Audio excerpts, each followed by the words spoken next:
Hello, thank you so much for joining us. We're letting more people in, so just bear with us for a couple of minutes. And then in a little bit, I'll give you guys some instructions about Zoom. But yeah, thank you so much for joining us tonight. If you would like to use the chat, you can do that. If you want to just let us know your name and where you're seeing us right now, where are you located right now, that'll be cool if you would like to say hi to your neighbors. But yeah, we have around 100 people registered for this meeting. So far we have around 50 people here with us online. I'm just still letting more people in. In the meantime, I can tell you or remind you if you're new to Zoom about the tools that Zoom has. I feel like it's really important to mention that this meeting is being recorded. So if your neighbors miss the meeting, they'll be able to access the recording at some point. I see that Megan is already using the chat. Thank you for that. Hi, Megan. If you feel like you want to say hi, let us know where you are located right now. You can feel free to do that using the chat. So we will have, after this presentation, you'll have a couple of minutes to ask a question if you want to use the microphone. In the meantime, we'll like to ask you to remain muted during the duration of the presentation. But when we come to that point, we have a raise hand option.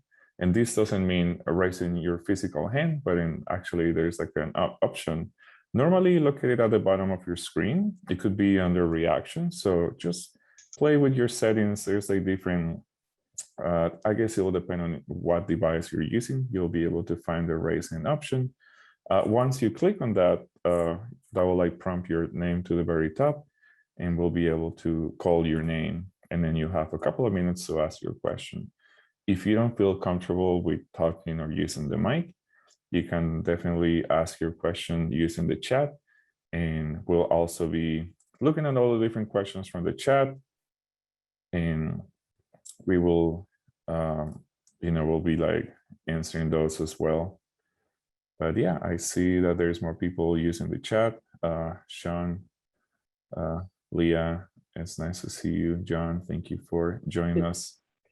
I'm on the phone portion of it that was on the poster, and so I don't know how you're going to handle those people. Oh, yeah, that's a great question. Yeah, because that's what was advertised on the poster. Yeah, definitely. So after we hear the presentation, you can definitely, when we advise or like mention that we can like take questions, then you can definitely unmute and let us know that you have a question, and we'll call, or either like ask your question right away, or we'll let you know for sure when that time comes. But yeah, thank you so much for joining us. We appreciate you're here with us. All right, I see more people are joining. If you just joined the meeting, just a quick reminder that this is being recorded. Please remain muted during the presentation. You'll have a chance to ask questions at the end.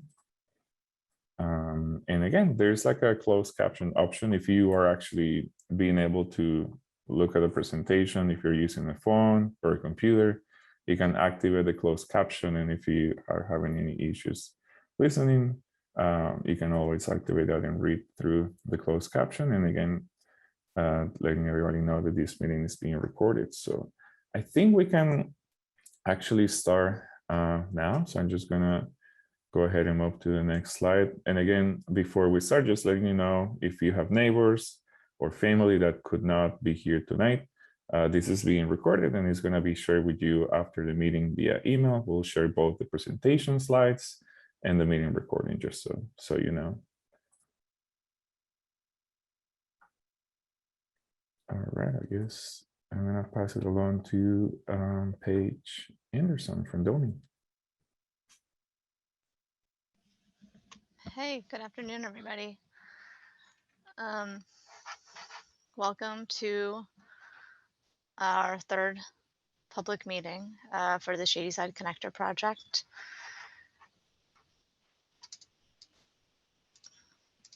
If you could go to the next slide, Ricardo, I will go through the agenda for tonight.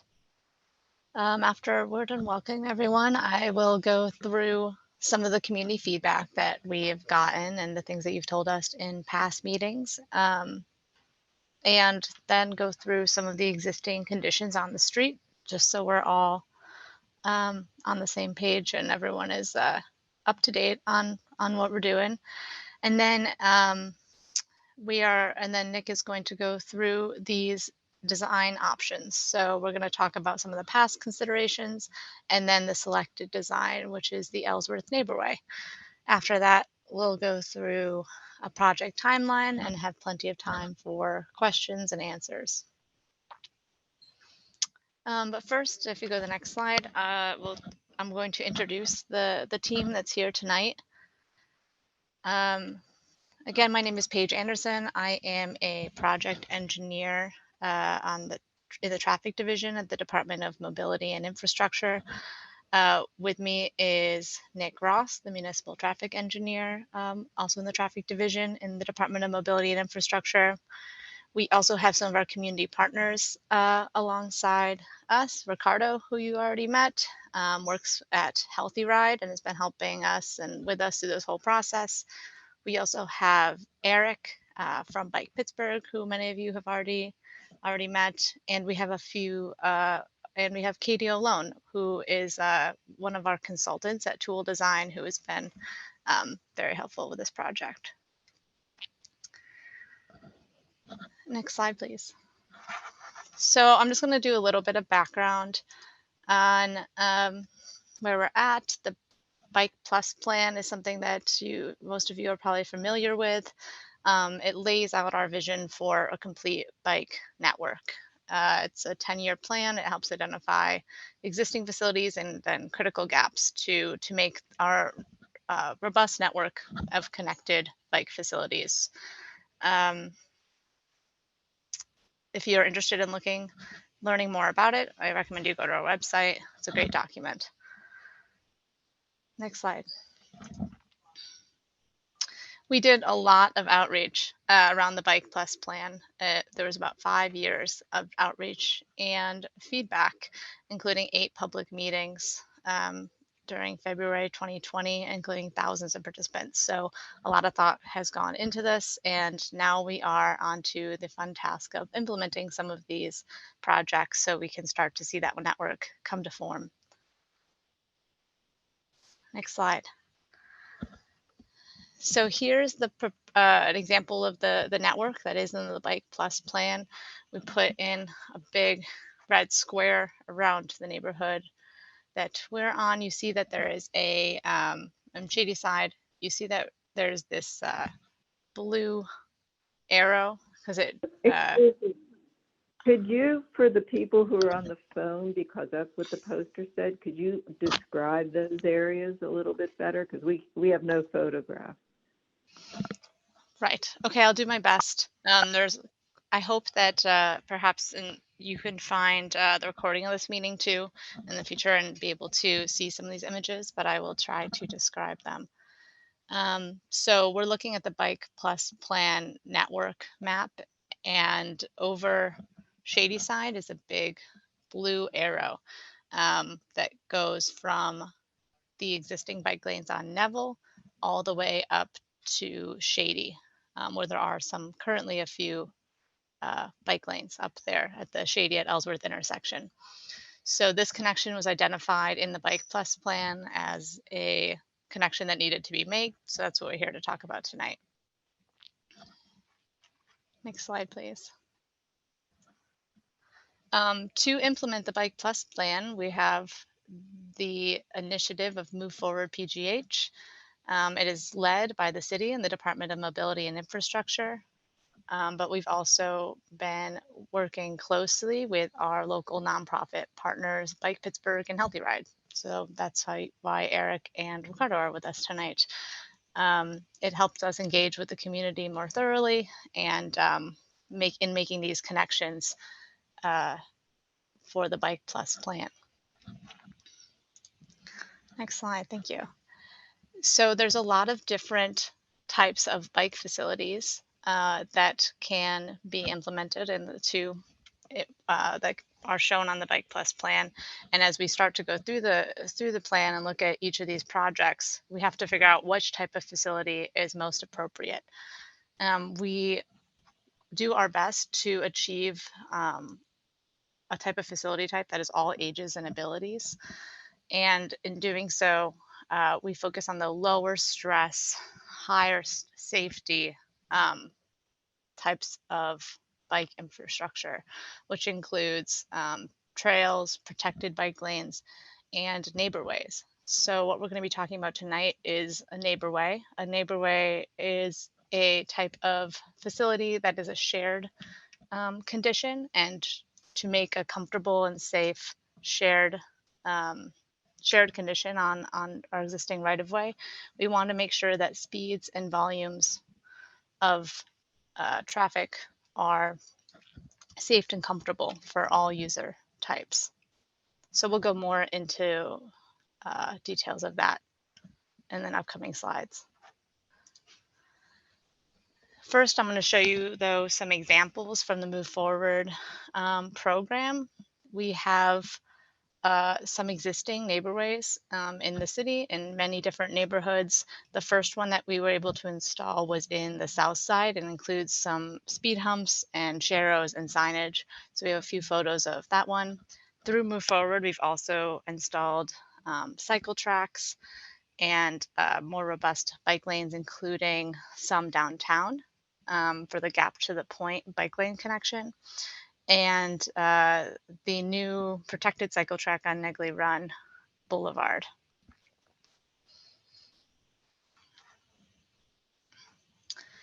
So with that brief background, I'm going to go into how we got where we are today and the community feedback that we have gotten on this Shadyside connector project. We've had a lot of past engagement and many meetings that I'm sure many of you were at. From October to through April of this year, with Councilwoman Strasburger's office, we hosted 6 stakeholder meetings where we really got into the nitty-gritty of this area and the many demands upon it, with some key stakeholders from the community. Then in April, we had our first public meeting around this project. And then on the 27th and the 28th, we had a lot of follow-up office hours with the councilperson and Director Ricks from our department. The last public meeting that we've had was on May 5th. We had one to talk about these various options that we had arrived at.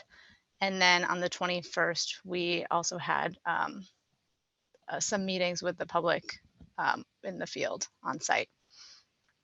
And so that brings us to where we are today. At that last public meeting, we had narrowed it down to 3 neighborway options. So all of these projects were neighborways, shared facilities that included traffic calming and improved connections.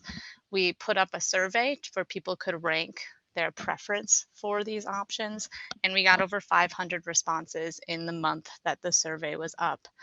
If you go to the next slide, I'll talk about how that went. Overwhelmingly, it became clear to us that the community was looking for a facility on Ellsworth rather than the neighborway connections that we proposed off of Ellsworth.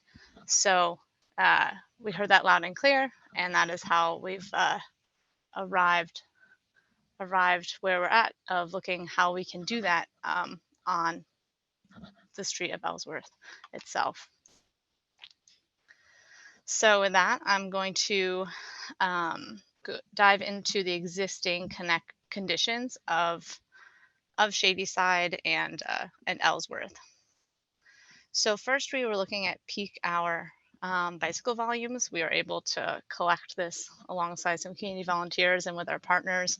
And so you'll see the AM peak hours is that first number, and then the PM peak hour of cyclist volumes are in the parentheses. The size of the dots correlates with the volume. So you'll see that we have really high volumes on Ellsworth itself. So this is great to verify with this data. You can also see that, oh, sorry, if you would just go back to that slide, I'm not quite done.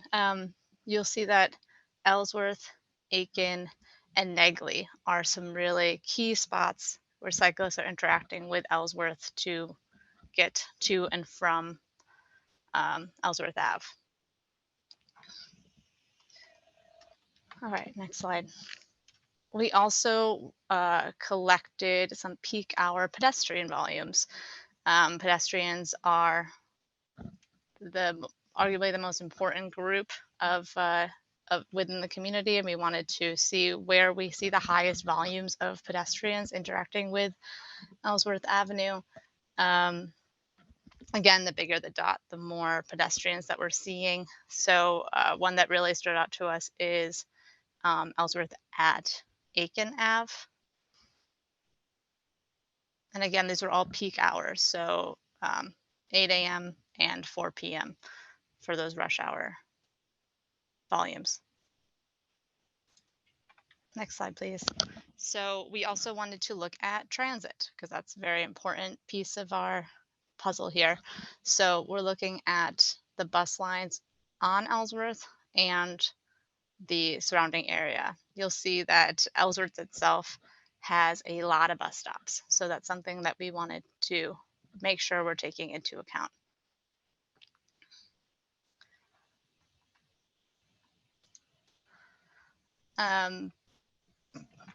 Finally, we looked at volume and speed data for motor vehicles traveling along the corridor.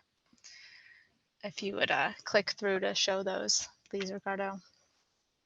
So there's 3 sections that we looked at that have along Ellsworth that have different but similar conditions. We saw average daily volumes or vehicles per day. That's what VPD stands for, under 4,000 at the ends closer to Neville and the other end closer to Shady. So we saw, and in those sections, we saw the most severe speeding. So if you look, 85th percentile speeds were close to 30 miles per hour on both those sections, while in the center, we identified closer between Aiken and Negley, we saw much higher volumes, closer to 8,000 vehicles per day, and slightly less severe speeding. So we really want to target speed in the areas where there were speed problems, and then target volume more so in areas with higher volumes to help, again, make the comfort and safety higher for all users on the neighborway.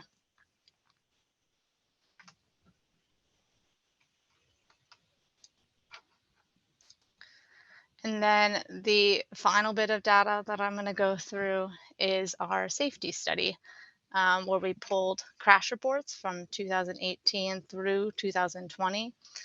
There were 44 total crashes on Ellsworth during this time. So we want to look at the specific type of crash that happened, and then we read through the details of the police report to try and understand better the causes of the crash. Those will inform the countermeasures and of any deficiency that may have led to the crash. So we really want to make sure that when we're analyzing the crash data, we are looking for the sources of the problems before trying to find the appropriate countermeasures.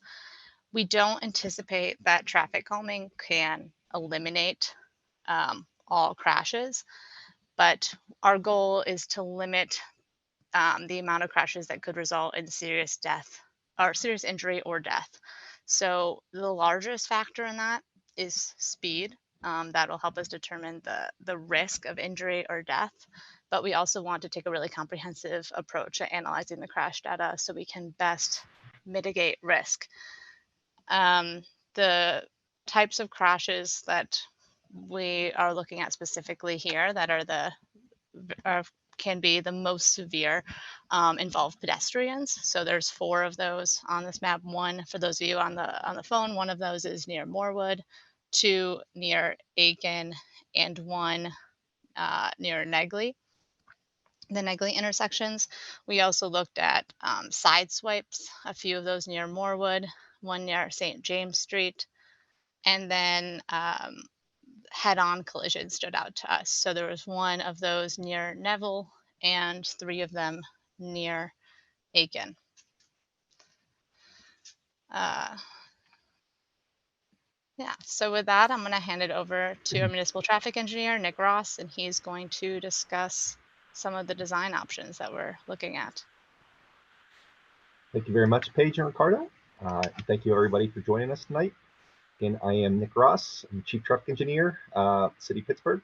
I also serve as DOMI's Traffic Bureau Chief, managing all design and construction of traffic-related projects within the city.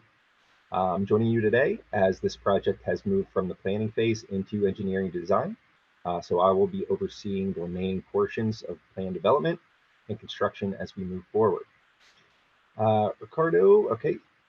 First, we're going to start talking about briefly about some of the past options that we've worked through as a group here. Ricardo, if you can kind of work us through there. So initially, we did rule out bike lanes on Ellsworth Avenue, which has moved us into the more recent neighborway conversation. Keep going, Ricardo.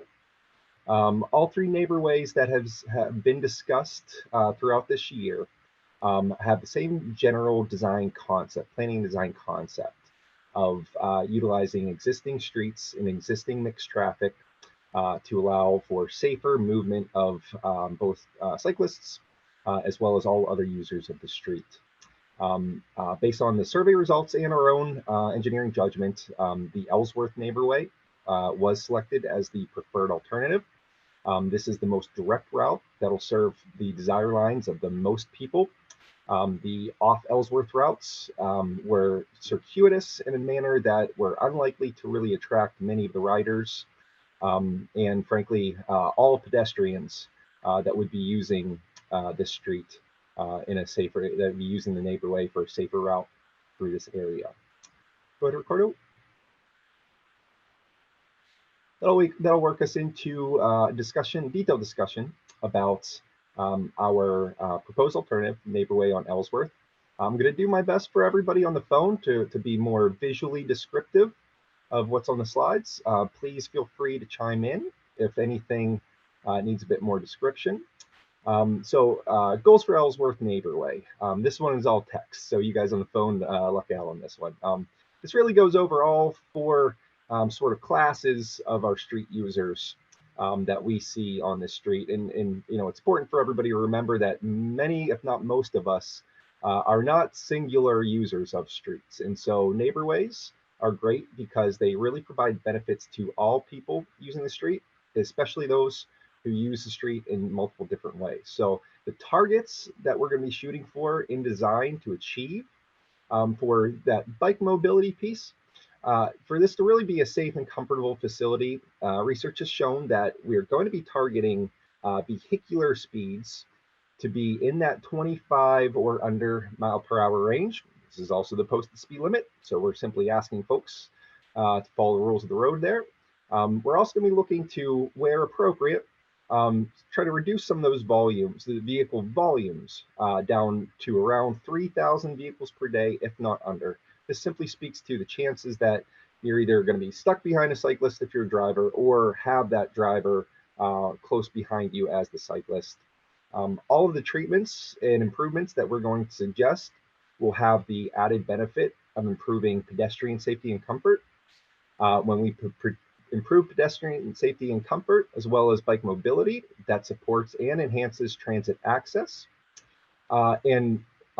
Speaking to a couple facts: one, that the majority of our users on this street are drivers, and also that the majority of our crashes are coming from drivers. The features that we would plan to design on the street, every one of them will support safer driving for all folks as well.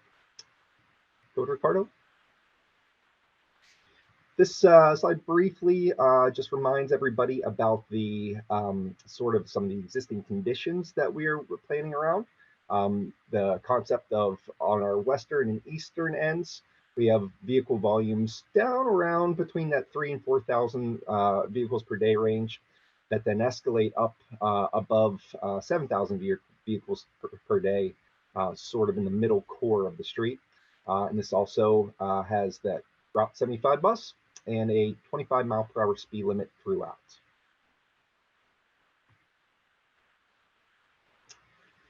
This next slide describes the importance of Ellsworth as a cycling facility in terms of connections to potential future planned routes, as well as those that already exist here. This is simply all the work that was planned out in the Bike Plus plan.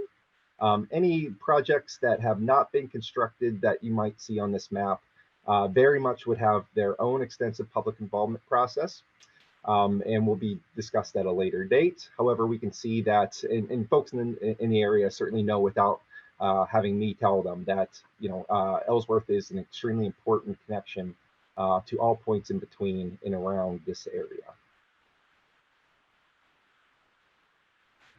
All right, so now we're going to get into some of the particulars about design and design strategy of our neighborway option. Paige mentioned how we take a data-driven approach to our design, in which we analyze and evaluate existing conditions to determine where deficiencies in either safety or design may exist.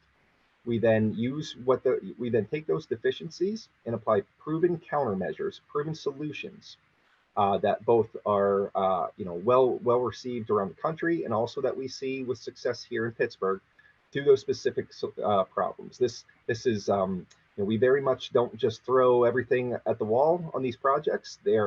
Every single feature we'll discuss have an explicit reason and a location for them. And so, if Ricardo, you flip through a little bit. This slide sort of demonstrates a bit. If you can just keep going there, Ricardo. The background map that Ricardo is showing is just of the sort of Shadyside area itself in Ellsworth. And as the animations click through, keep on going, Ricardo. I think that might be it. I'm sorry, back a couple. I jumped the gun there. I think there's a little bit of lag here with the rain in City County Building.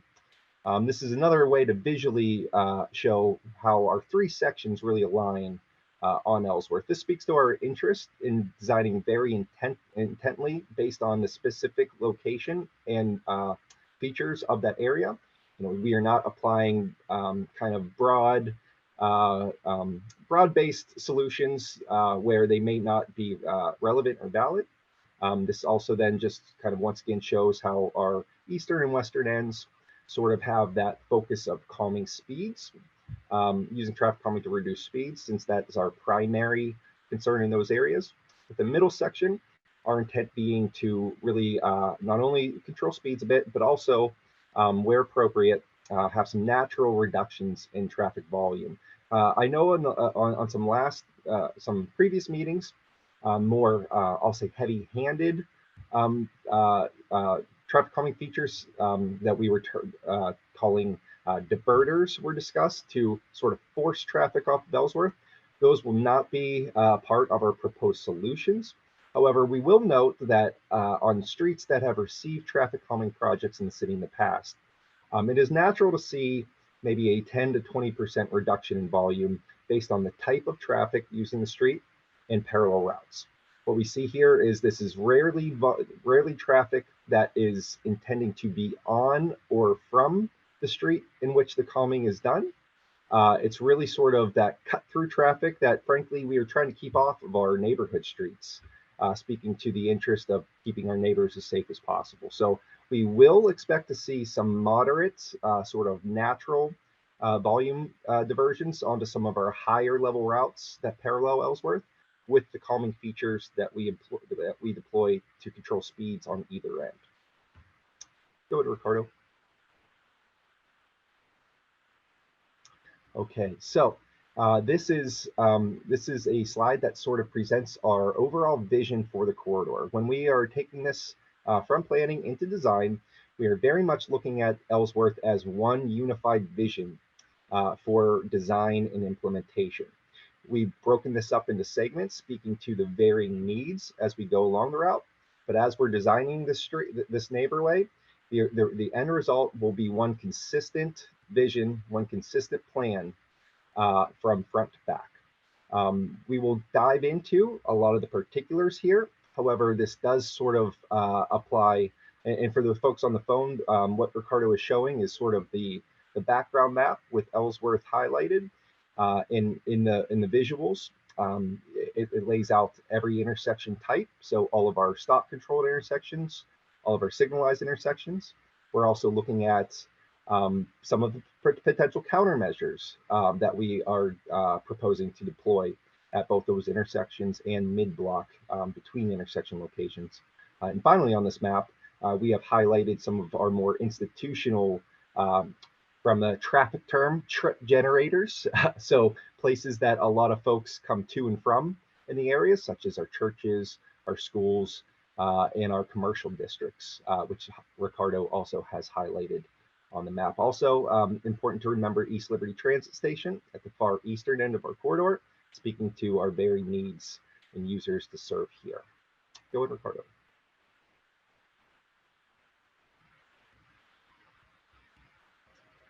Okay, so with that, we're going to get into more of a detailed discussion of the individual traffic calming and safety improvement features that we are proposing on the Ellsworth Neighborway. We're going to kind of handle this next section by going over the specific engineering feature first, discuss what they do, what they're going to look like, and what they intend to solve. And then we're going to work that into a conversation after these slides about specific locations within the Ellsworth Neighborway where we intend to deploy those. So starting, we can, you guys can sort of ignore the type 1, type 2, type 3 that you're going to see. That is simply for an organizational purpose to try to simplify what some of the language we're using here. But what we're calling a type 1 intersection treatment is simply sort of the paint and bollard curb extension. So, an extension of the sidewalk at the intersection locations and upgraded high visibility crosswalks. We also call this treatment on our traffic calming and safety projects intersection daylighting. Many of the crashes that we see developed at intersection locations are due to poor visibility of both drivers, walkers, cyclists, to all legs of the intersection. Very, very often in our city, and especially corridors with high parking demand, those visible obstructions are due to illegal parking up and adjacent to intersections. So this type 1 treatment, we would intend to deploy, and again, for those on the phones, this would be simply right at the intersection locations, just a few of the flex posts that then define an additional space and narrowing of that intersection off of the curb, that then also preclude cars from parking just in that first 20 feet up to the crosswalk. We see great success at these locations, at locations where we've deployed these. And these will be very typical treatments you'll see applied to some of the signalized intersections within the Ellsworth Neighborway. So here we are at the very next slide. So as we discussed the treatment type, now we get to look at some of the locations where we may expect to deploy that treatment. So as you can see, always stops are shown on the map. So again, for the folks on the phone, this is again a map of the Ellsworth study area with Ellsworth itself highlighted. Features that we have shown on this map are all intersections and intersection types.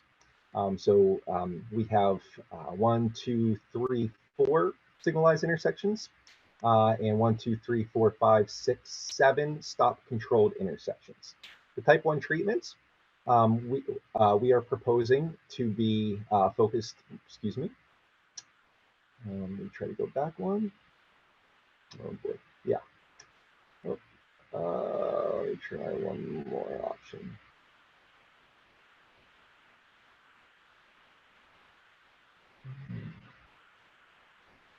All right, so the type 1 intersection treatment, so the intersection daylighting or the paint and bollard bump outs, those are going to be mostly focused at the signalized intersections, the 4 signalized intersections along the corridor. Additionally, at the intersection of Ellsworth and Neville, we did receive comments that this is a difficult intersection to turn into and out, excuse me, turn out of as a driver or really any street user of Ellsworth Avenue onto Neville.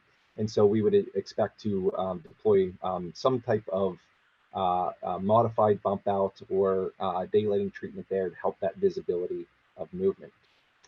All right, let's try to move on to the next slide here. All right, so type 2 intersection treatments. These are our neighborhood traffic circle concept. So at locations of stop controlled intersections, where we see either from a neighborhood context in looking to use them as a true traffic calming device, or in locations where we see prevalence of crashes. Neighborhood traffic circles are a proven countermeasure to both control speed and improve safety through a neighborhood intersection. These work by drastically reducing the number of conflict points within the intersection. So if you think about a conflict point is simply an engineering term for various number of ways that two entities can run into one another within an intersection. By directing all traffic in a counterclockwise movement with yield on entry into the circle, this drastically reduces the various opportunities to crash into one another, and it absolutely eliminates our most dangerous form of crashes, which are our right angle or T-bone crashes. We would be looking, I suppose I should be able to move on. Again, this next slide looks at that map again, and the locations where we would be looking to deploy this treatment. Again, from a programmatic standpoint, these we see these as most appropriate at those all-way stop intersections. These will be very, very, very much more detailed further in engineering design to make sure, first and foremost, they are the most prudent and appropriate treatment at the intersection. That mostly relates to sight lines into and out of those intersections. We want to be sure all legs of the intersection can see one another quite well. And at that point, then looking towards for that commercial district area where our volumes are already, fairly low, while our speeds are a bit higher. These are closely spaced enough that they act themselves as a really nice calming device without really exerting any undue pressure on traffic operations. All right. Oops. Important to note here for the community's context that the Maryland Avenue intersection has previously received an intersection asphalt art project of ours. We would be sure to coordinate with any community entity to make sure that a circle in that location was appropriate, and that would for better or worse require removal of that asphalt art in the intersection.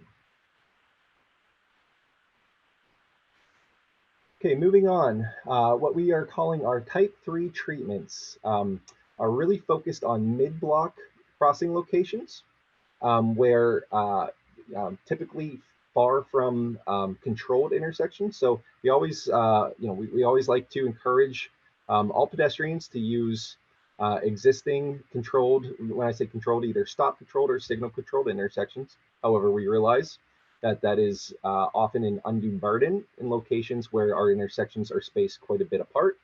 At those locations, we know pedestrians will be crossing without any sort of treatment. That's just a fact of life for us.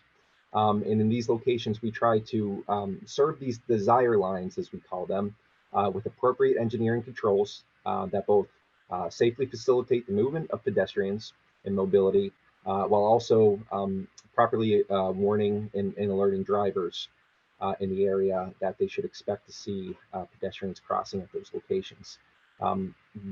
Visually, what you're looking at on the screen here for those on the phone These are sort of these mid-block pedestrian crossing islands are the types that you might have seen.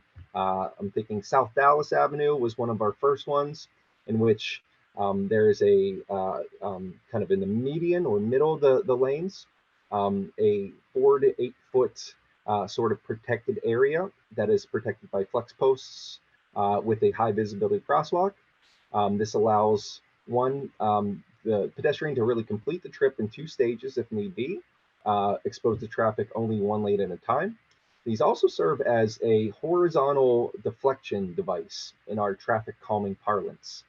These are traffic calming features that require the driver to adjust their movement within their vehicle horizontally within the roadway. What we find, quite honestly, we find in our before and after traffic volume in traffic speed studies that we do in all calming and safety projects, these type of features have a modest reduction in speed, especially, and they require the vertical, what we call vertical elements, or really flex post, curbing, planter, any sort of feature that comes above the pavement, up from the pavement, in order to really have drivers, quite frankly, following lines on the road. So while these provide a modest reduction in speed, what we are trialing out on a lot of our on several traffic calming projects this year are using more intensive calming features at the beginning and end of a zone, and then deploying some additional features such as pedestrian islands, chicanes, which is another thing that we'll talk about, types that would sort of move horizontally within the street in between. The goal there, these features have shown to at modest reduction, but the goal is once we pull traffic speeds down to a more appropriate level, these features in between, spaced at a rather consistent spacing, will kind of reinforce that slower, safer speed for drivers. Looking back now at our base mapping with Ellsworth and locations, we would expect at this time, and these, for what it's worth, I'll make sure. I'll make sure first of all I share that everybody, all these treatments, options, locations, certainly up for the discussion at this point, comment from our residents and users of the street. Particularly though, these kind of mid-block crossing treatments. What we're looking to do here is really align desire lines of pedestrians with some of our more, and what we find is those really occur at some of our more institutional developments along the corridor, such as those churches, schools, business districts, that kind of thing. And so right now we do have, I believe, 3 of these treatments proposed, one in sort of our western zone, and then 2 sort of in our middle central zone, where we see those volumes really escalate high. Moving on then to our 4th and final treatment type. We are classifying these as mid-block traffic calming features. And so on the screen here are 4 of our more common mid-block or 4 of the common mid-block mid-block traffic calming features that we both use here in the city and quite a few other places around the country.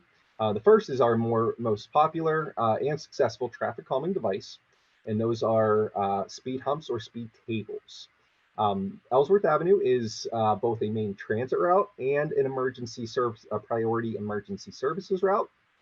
We are not able to deploy speed hump, any sort of vertical deflection device. So speed humps, speed tables, we'll talk about the difference there, at scale on these types of streets. And when we deploy these in the neighborhood traffic calming context, the goal is to space them every 300 to 500 feet apart from one another, so that you sort of achieve that gently rollicking speed reduction and maintain that reduced speed between the devices. We take that same concept of spacing our traffic calming features out, even when we don't necessarily deploy them as speed humps or speed tables. That's why you'll see when we look at the different combination of treatments, we're really looking to have that consistent reminder to those drivers and all users as we go along the corridor of that real purpose of lower speeds and more appropriate speeds towards what that statutory speed limit is. Speed hump, speed table language can be confusing for a lot of folks. First of all, everybody understands what a speed bump is. We do not build speed bumps in the city of Pittsburgh, nor does any city in the country. Speed bumps are what you sort of see in mall parking lots or commercial developments that are very narrow, deep, and abrupt sort of bumps in the road that more or less force you to come to a complete stop on them. The speed humps that we use in design in the city of Pittsburgh are much wider. They're about 12 feet wide. They are designed with a parabolic slope on both approaches, up to a height of about 3 inches. These are designed intentionally to be driven at around 15 mile per hour speed. Speed tables are sort of a speed hump on steroids. So a speed table has the same height, the same approach taper and departure taper on either end, but the middle part is much longer, a minimum of about 10 feet long. What this allows is for the wheelbase of most of those emergency service vehicles and general traffic to fully mount the top of the table with a bit more of a gradual approach slope. And what we find here in Pittsburgh and what is shown in many other places is these are much more appropriate to serve some of those competing interests that we have on the street, such as our emergency services and transit. Again, we cannot use these at scale. They would be used very, very targeted in locations where we would expect to see a high number of our most vulnerable users, such as pedestrians and cyclists, where large generators of those users would come. And again, the idea is there is to be very intentional about where they're applied.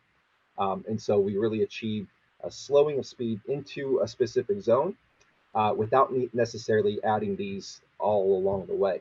A way that we have begun designing speed tables that can be combined with some of the other treatments we have discussed is using them actually as a raised crosswalk. So in our locations of mid-block crossings, any uncontrolled crossings. So you can't do that at a stop sign or a traffic signal, but at locations of uncontrolled crossings, it's quite possible that we could deploy a speed table as the crosswalk itself with the crosswalk on top of it, so that it's a combined yielding compliance improvement.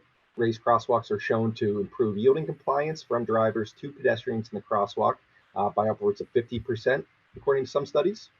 While also having that effect of slowing speeds beyond the point of the raised crosswalk there. So a couple ways that we can apply these sort of vertical deflection traffic calming elements has to come with an understanding, though, that we cannot nor will we be able to place them at scale all along the length of Ellsworth Avenue.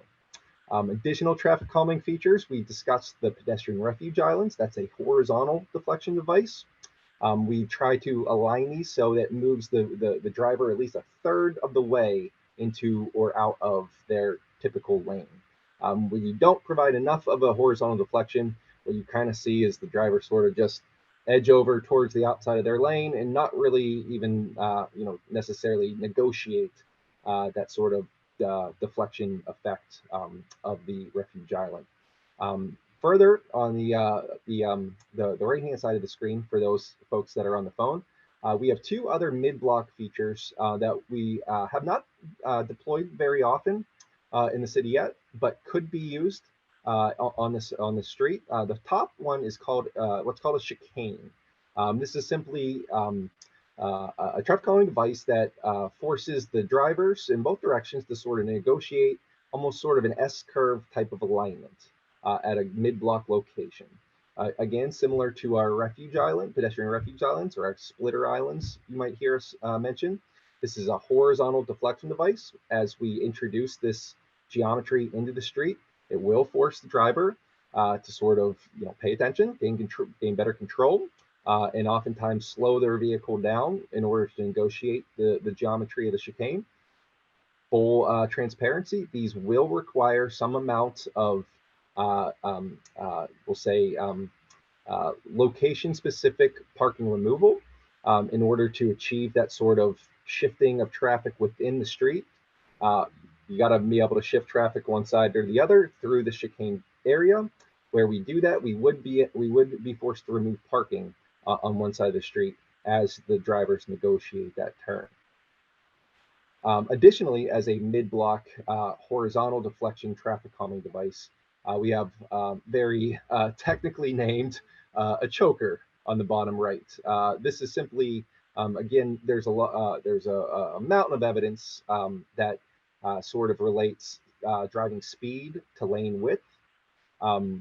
Evidence that we have in the city here is that lane width discussion is really predicated on those vertical elements that define that lane width. We see very little evidence that paint alone really has that effect. So we would be looking to either use some sort of planter device, a planter, maybe some localized beautification, or just our flex post and bollard type treatment to either add bump outs off the curb in a sort of median in the middle, or one or the other in order to both separate vehicular traffic from one another in the head-on collision kind of position, if you can picture that for folks on the phone. And for all traffic, sort of, significantly narrow that space that they're driving through. Again, the effect here that we're shooting for is to have the driver sort of pay a bit more attention, take control, and slow down as they're moving through this area. These sort of treatments are designed to allow safe and efficient passage of emergency services and transit, so that they do not necessarily become the type of conflict that some of our speed humps and other vertical deflection devices have shown to be. Next slide then gets us back to our base map, where we look at locations where these may be applied.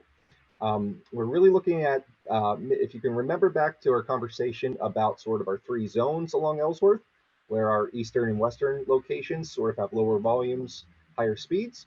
Our mid-block traffic calming devices, based on intersection spacing, we see to be much more appropriate in that western zone, so sort of Neville up to the Aiken area. We are still working through precise types and locations in engineering design. You all will be very, very much privy to those final plans, and certainly will be expected to comment on them. So without a ton more to share about specifics there, I'd like to encourage everybody to kind of put their designer shoes on and sort of be ready to give us feedback on where your desire lines as pedestrians might align, or where you see opportunities as users of the street, where speed really picks up sort of in between those intersection areas. If you picture like Devonshire to Amberson to Aiken, that's sort of a lot of the zones that we're going to be looking to break up those long stretches with some calming features. And finally here, we have sort of the whole package, if you could think of it. So that's, for the folks on our phone, this is our base map, which is our base map with Ellsworth Avenue, our selected neighborway option. And then all treatments that we have for the unified vision of our overall corridor that we are beginning design for right now.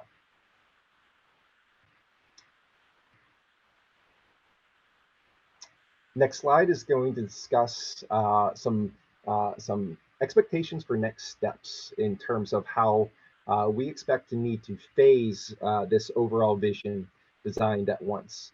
Speaking to our extreme interest and delivering you improvements this year as promised, we are looking to piece off design pieces in chunks that we feel like we can handle and deliver on appropriate timelines. That first phase is going to be from Neville to about the Aiken Ave intersection area. That will be expected to come this year still. We are running very short on construction season, as everybody knows in Pittsburgh. However, we do expect, with an adequate comment period left over, heading out of this meeting, to have our great consultant Tool Design working diligently to develop construction plans. And we have contractors as busy as they are, lined up to take on work and perform as much as they can this year, frankly, until snow flies. Any additional work as part of this unified vision will then be coming in this middle phase, which is really focused on more of that, calming and reduction, and then that final eastern phase down the road next year as well. Finally, we're going to have a brief discussion on materials and what our material palette to work with is on this project. Speaking to our interest in trying to get as many improvements out as quickly as possible, also to lessons learned from past projects and how beneficial flexibility of material is to iterating and improving designs once they're out on the street. We do expect the majority of the initial work we do here on Ellsworth Avenue to be in sort of our paint and bollard or paint and flex post style. We have found that this is actually we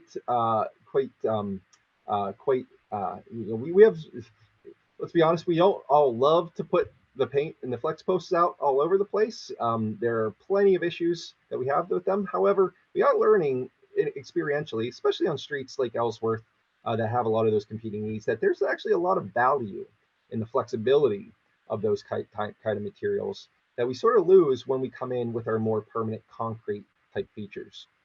So there's a lot of value that we're going to have with being able to trial out some of these features and locations with flex posts in paint that we then could certainly come back in the future and make more permanent and robust. Any of the traffic circles that we may deploy will be in the concrete curbing style with planted medians. We would not expect to do any of those in sort of paint and bollard style. So concrete features could certainly be expected there. And then finally, we do all of our speed tables, speed humps, and raised crosswalks in asphalt, so permanent asphalt material.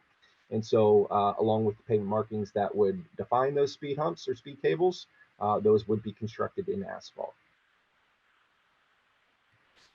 Finally, we're going to look at project timeline and next steps. So we've been discussing this whole time sort of a unified vision for the corridor. That doesn't stop with this project. Ellsworth is a critically important street for this neighborhood and frankly for the entire east end of our city. We see this as being a focus of work several years out for us. Starting very, very, very near term, we intend to have what we call a pop-up event or a plan sharing event on site at locations within the project limits. Right now, I believe we have the Winchester Thurston area identified. So October 7th from 4:30 to 6:30, so about 2 weeks out. This is going to give our consultant tool design opportunities to detail out those engineering plans as we've been talking about. Also give you folks an opportunity to kind of deliver some comments on this presentation that they can sort of incorporate into those plans. This will be sort of our final plan presentation for that phase one of the work that we would expect to be able to contract out and begin this year. Again, that's October 7th, 4:30 to 6:30 at Winchester Thurston. We'll be outdoor. We'll try to make this outdoor so it's safe and comfortable for folks as we can. We like to do this to really come to our residents and kind of bring our work to them and use that as an opportunity to engage in the specifics that we see on site. Heading into later in October and into the remaining time in the fall here, we will expect, and our intent is to begin installation of those phase one features. Again, we're going to have our contractor working as long as they possibly can. Many of our materials that we're going to use here are weather dependent, particularly temperature. So as long as we can get conducive conditions towards putting these features out, we're going to keep building as long as we can. Any work that we don't get to this year will be started first thing next spring. Additionally, next spring would be some of our more permanent features, such as potentially those traffic calming devices like traffic circles, speed humps, raised crosswalks. In 2023, then that 2021 to 2022 area time frame will give us an opportunity to sort of deploy our initial features, evaluate, hear feedback from you folks. Anything that frankly needs iterated and changed would be coming in that 2023 timeline. Additionally, that'll give some time to potentially secure more funding for more permanent installation features. And so, anything that was done in a paint and bollard style that is shown to be working well and would be more durable and better for all users by being upgraded to some sort of concrete or other more permanent material. That 2023, 2024 timeframe is sort of when we would be targeting that. And then by 2025, sort of the biggest, most impactful, well, as the traffic engineer, I'm sure you can understand my bias, but some of the biggest investments that we'll be bringing to the Ellsworth Avenue corridor will be signalization upgrades and improvements. So at those 4 signalized intersections, there's going to, we'll be able to add some of our type 1 treatments with that intersection daylighting, curb extensions, bump outs. But really, what's needed there is full signal replacement in order to upgrade signal types and also our pedestrian and ADA accessibility features within those signal systems. Especially as we've seen this year, signal replacement has become exceptionally expensive.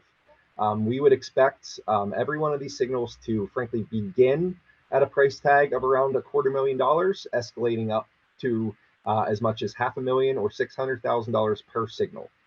It's going to take us quite a while to assemble funding to do all of them. However, we are committing by that 2025 timeframe. You will see some, if not all, signalized intersections within the Ellsworth Avenue corridor begin to be replaced, and that'll sort of be the final large-scale safety improvement that'll really pull all that unified vision we have for a better Ellsworth Avenue corridor together. And with that, I think Ricardo is going to lead us through a bit of a Q&A. All right. Thank you so much for that, Nick and Paige. And sorry that I disappeared for a couple of minutes. I've been having some power outages here in Mount Hope. I guess just remind everybody, if you join late, we're going to allow people to ask questions.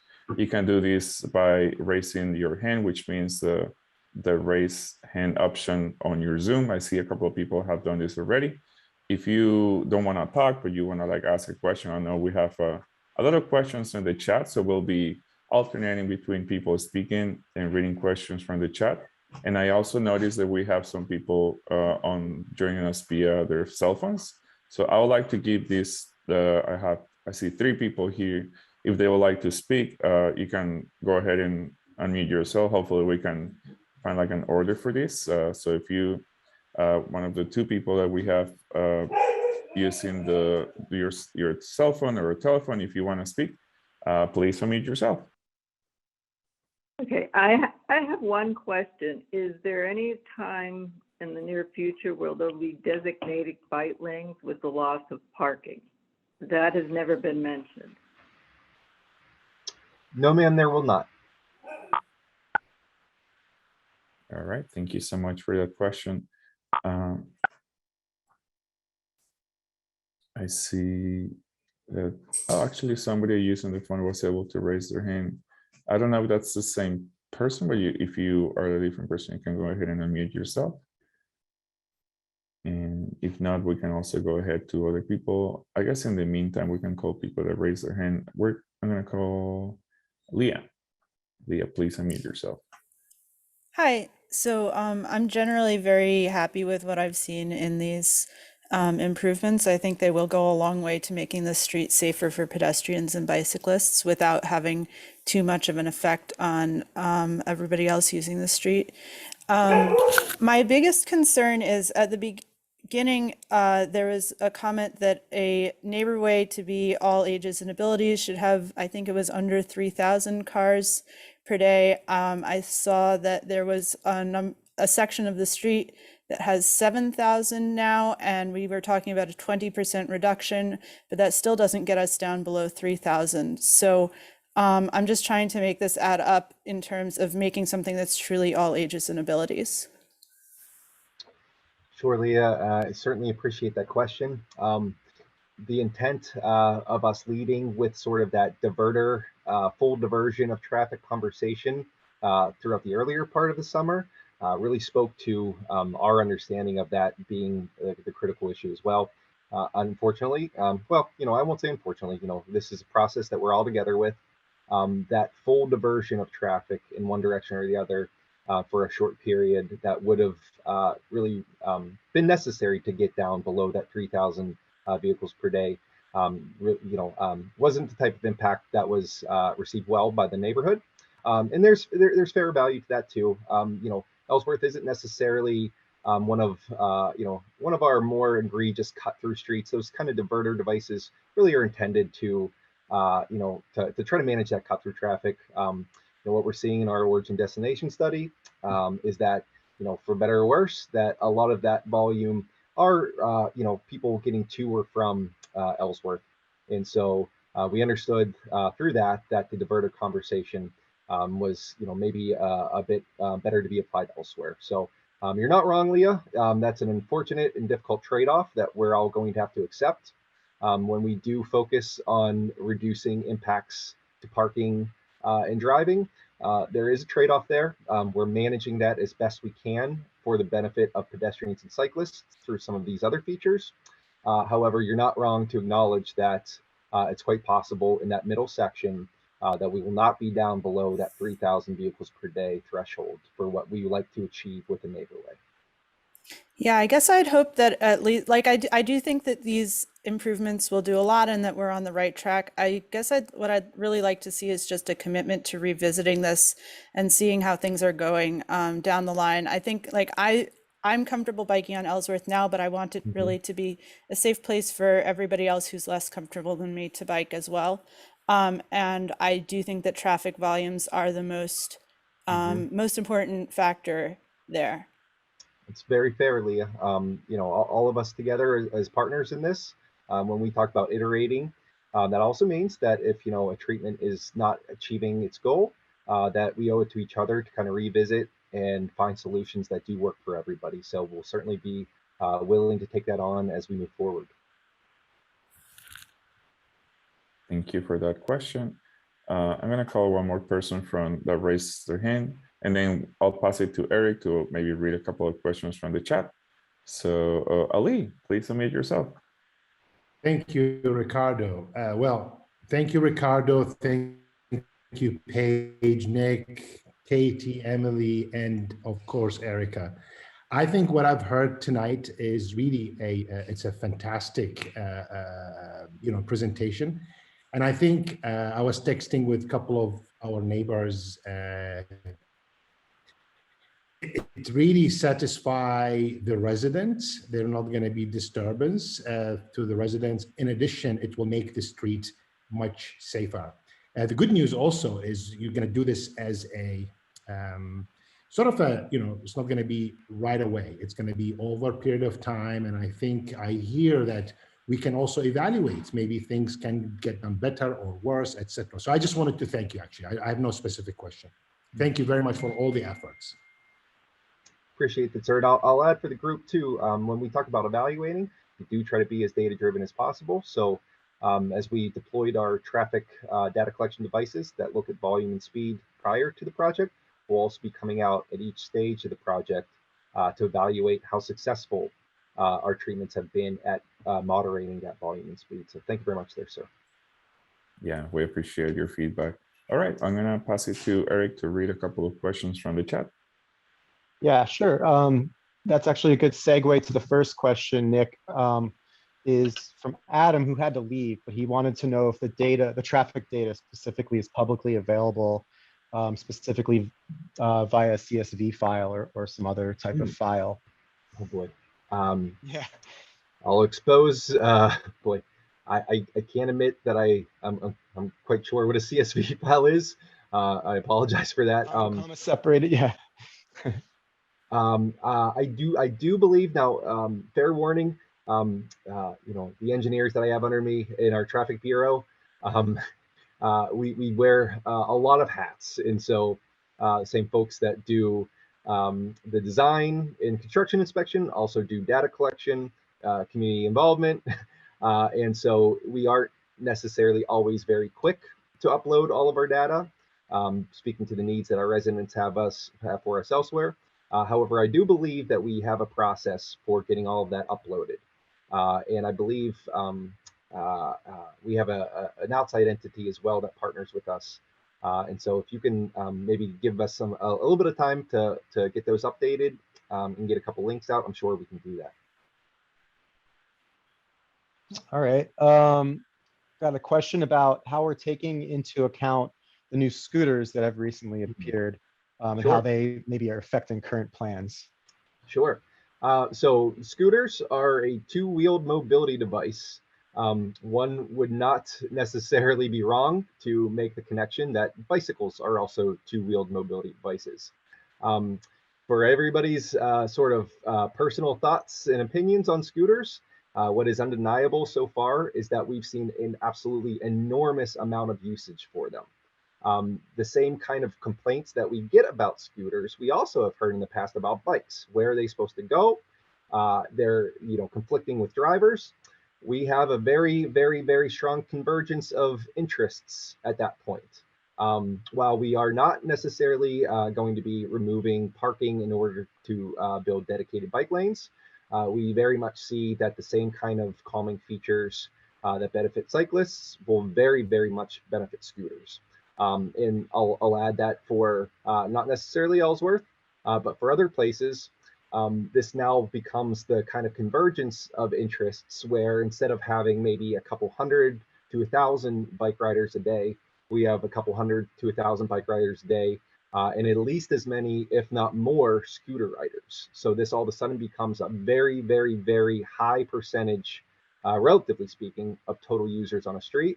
And gets us into a position where, from a use case, it makes a lot more sense to dedicate space to the street, within the street, to those combination of users. However, on Ellsworth, you would expect the result of scooters to the street and vice versa to be much more, one that's much more conducive to getting along.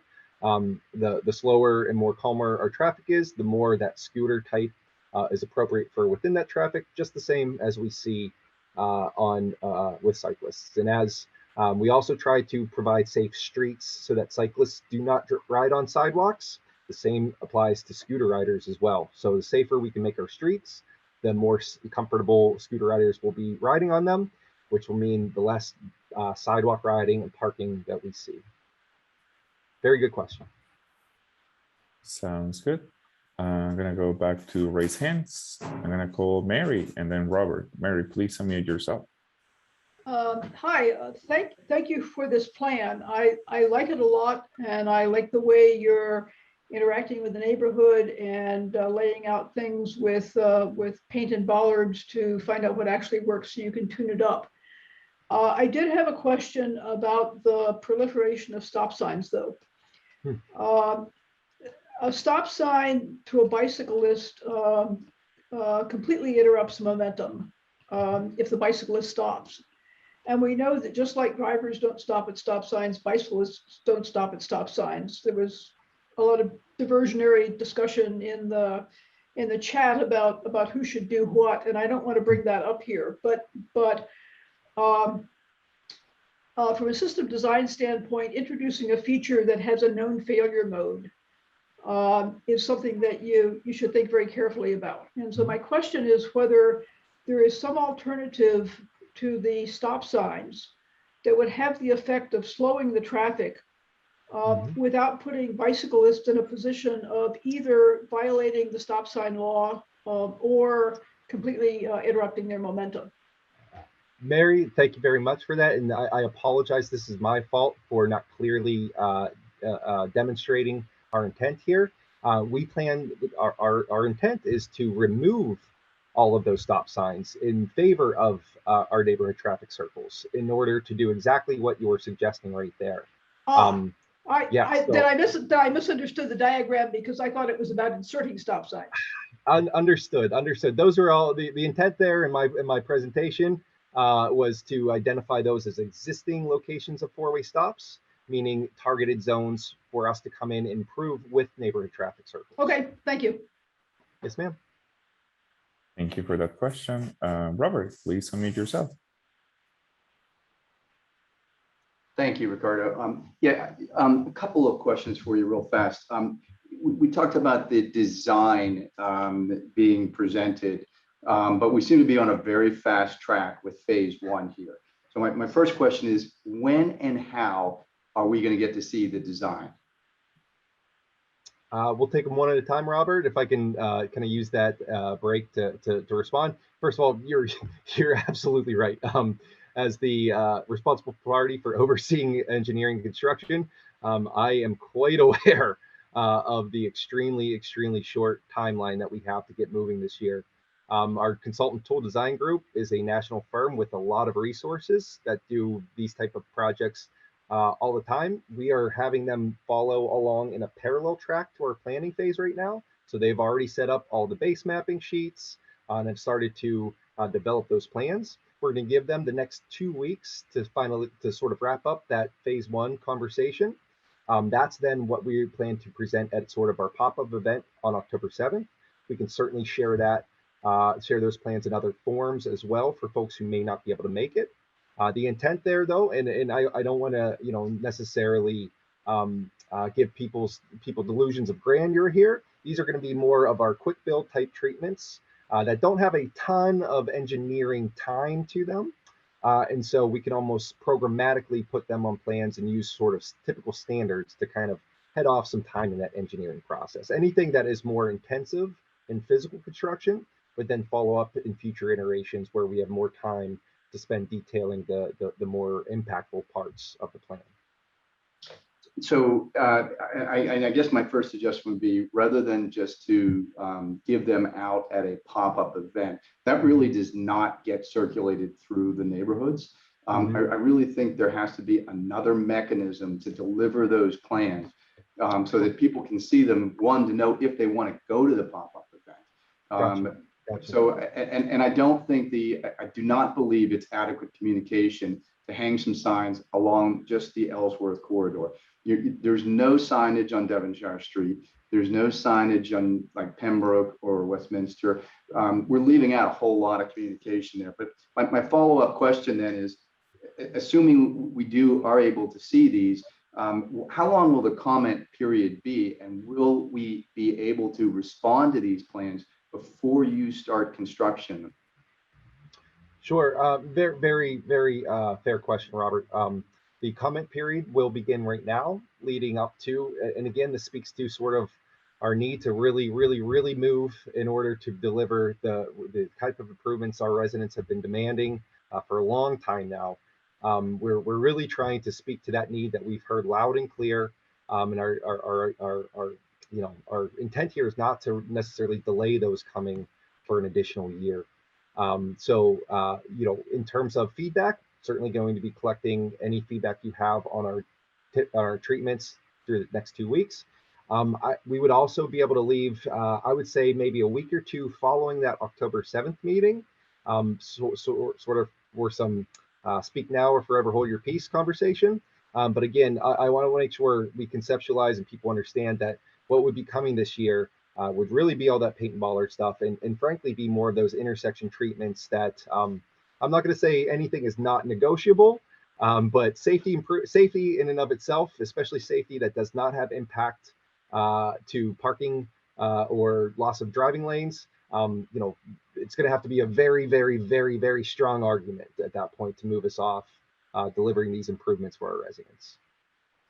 So are you suggesting the comment period is unnecessary? I'm not following. Oh, no. So it's just going to have to be truncated more so than some of the longer month plus periods that we've had numerous times at the long myriad of meetings that we've had on this project. Okay, just one more quick question then, because you're saying the comment period begins now, but I don't know how I can provide comments on designs that I haven't been able to see. I've seen one sort of very generic drawing of intersections that has, sort of somewhere in the middle of the block, you're going to do something. How am I supposed to comment on that? Understood, sir. Very fair. That would be really, we would be looking more for those type comments, people that absolutely would not want to see a certain thing in a certain area, or people that really want to see a certain thing in a certain area. This is sort of using our residents to kind of be, first of all, be responsive to them, and also use sort of the hive mind to help us locate specific locations If you are, sort of have a plans or engineering background, certainly maybe a black and white set of engineering plans would be more visually effective for you to get your comments out there. However, we do see, overwhelmingly sort of this type of visualized or conceptualized graphic form to really be much more conducive for feedback from our general population. No, but I'm just saying, like, if you're suggesting you're going to do something in the middle of a block, I think you have to let the neighbors know what you're going to do in that middle of the block. Absolutely, sir. That will absolutely be, that will come out. We won't do a single thing, none of that would come out without an explicit location type, an opportunity for residents in the area to comment. Okay, Nick, I appreciate your responses. Thank you very much. Yes, sir. Yeah, thank you for your questions. I know it's almost 7:30 and we have 2 more raised hands and also more questions from the chat. Maybe we can try to crunch this. Eric, can you maybe share a couple of questions from the chat? Sure, yeah, I can be quick about it. I also just wanted to respond really quick. As materials become available, they'll also be available on the Move Forward website. So just keep that in mind. I forgot your name, who just spoke, but they'll be posted to the Move Forward PGH website. Thanks for that. Hey, can you give a shout out to the folks for that address? And this will also be where we're collecting comments. Sorry, I forgot to mention that. Yeah, I put it in the chat, but it's moveforwardpgh.org/Shadyside. So as materials become available, they'll be posted there. And the email address, we can also take comments via email. And the email address is moveforwardpgh@gmail.com. Thank you. So one question should be pretty quick. Someone was a little confused on the timeline. And so is the idea that all 3 phases would be complete by the spring of 2022? They were just a little confused about that. Based on, especially in springtime, to be honest with you, with some of the weather that we get in Pittsburgh, I don't know that I would want to commit to spring of 2022. However, we would expect to be able to design, come back to our community for feedback, and get those additional phases contracted out well within the next year's construction season. So always dependent on feedback, contractor availability, all of the types of things that we have to manage in an engineering bureau. We would expect to see all of our initial phase work done by the end of next construction season. So. And then thanks. The last question I have from the chat was I'm combining 2 of them. They're both about signals. Someone's wondering if the signals will be smart signals or not, and how, just in general, can you describe how signal upgrades fit into safety improvements? How do they improve safety? Great questions. So when we talk our smart signals, those really are connected signals that sort of adjust timing based on traffic volumes and flow one to the other. Those are really most appropriate on, Ellsworth sort of being more of a neighborhood street. We would find, frankly, fairly little benefit out of optimizing them like that. However, they will, in traffic engineering terms, every intersection, every signal is controlled by a controller. That's sort of the computer that runs the whole thing. We will be able to upgrade those controllers in such a way that have communications that can speak in less of a smart way, but still speak to one another in order to at least coordinate the timing of those signals along the way. That doesn't necessarily have sort of the sort of some of the other smart corridors or smart spines corridors that we are developing right now, but they will be able to be much more coordinated one to the other. As for the safety question, so believe it or not, right now we have 8-inch, what we have right now on Ellsworth are 8-inch signal heads, so the 8-inch lights.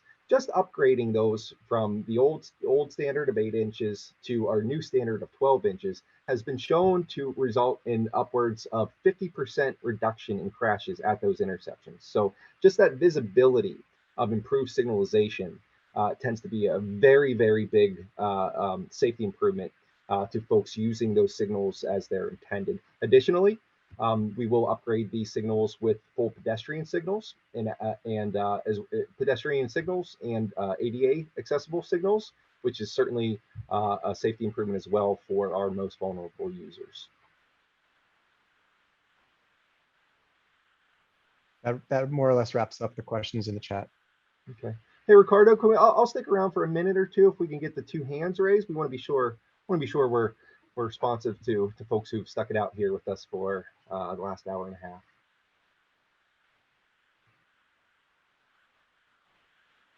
Jim, I'll go ahead and call on you first. You're the first one I see. Hi. Mostly, I'm just going to say that it's kind of a rant, but I am really sick of this being comment period after comment period. I am waiting for this to be done. I mean, this has been on the table for over 20 years now. And hearing more people calling for, we have to see what this is going to be before we do anything. Well, we've been doing this for 20 years. Let's put at least something on the road now. Thank you. Understood, sir. And just for everybody on the line, we have received this, similar feedback from a lot of folks in the area. And again, this is sort of our interest in making sure we're as responsive as we can be in responsible ways. And that's why we are working all hands on deck right now to get this first phase ready for implementation this year. Thank you very much for the question. Adil, I apologize if I mispronounced that name. I see your hand raised. Yeah, no problem. And thank you guys for all the hard work on this and for the outreach. One comment, one request, I suppose. So the one thing is, you guys have marked the stretch from South Aiken to Morewood and that sort of like green. We're kind of going to do mid-block thing in it, right? I would echo that people would really very much appreciate getting a more specific, marking on that. I would say that, by the way, as a resident of that particular stretch, whatever we can do to sort of substantially reduce the speeds in that stretch, which are sort of a little bit of a speedway for people, because it's a wider part of the street. And also in general, just to discourage people from driving it, making it a little annoying for those who don't have to be driving that stretch. I think we would appreciate. Just a matter of suggestion here, just because I've been very involved in this stuff, and even I had to get a friend to forward me this meeting because I didn't see the flyer or whatnot. There's about 80 plus people that were on this chat. If you all could take the follow-up to I think we had to get all our emails or something, or many of our emails. If you could email us all a link to the recording for this and to wherever the online, wherever the more upgraded map is going to be, that, for a comment where it's not going to be a green line, it's going to be, this is going to be a bump out here, this is going to be a chicane here, this is whatever that's going to be. That would be helpful, so we can, as a group of 80 interested people, can forward out to our networks, can post on our social media, et cetera, to help augment the publicity beyond the sort of pop-up at Winchester Thurston. I imagine that could also be used, that could be used in terms of the other things too. So, after this meeting, to put that out there with the link to this recording so people can catch up to what's happened, I think that would be really helpful. Absolutely. Appreciate that suggestion, sir. And we'll be sure our comms team in our Move Forward program will be able to do that. Yeah, I appreciate that. And also, for what it's worth, just for everybody else, what Adil helped us out with there, with sort of identifying location and type of sort of those mid-block calming facilities, that's the kind of feedback that we would love to hear from other folks in those areas. Those will kind of help us identify, one, where they're wanted, right? We want to be sure we're responsive to our residents, and two, kind of using your experience to know where those real tricky points come up. So thank you very much for that, sir. Yeah, and Nick, I would just encourage you to be specific about what you're going to do, because it's hard for people to give you feedback if they don't know if that's, specifically what that's going to be. I get Jim's point. Yeah. We should get building, but people need to see it.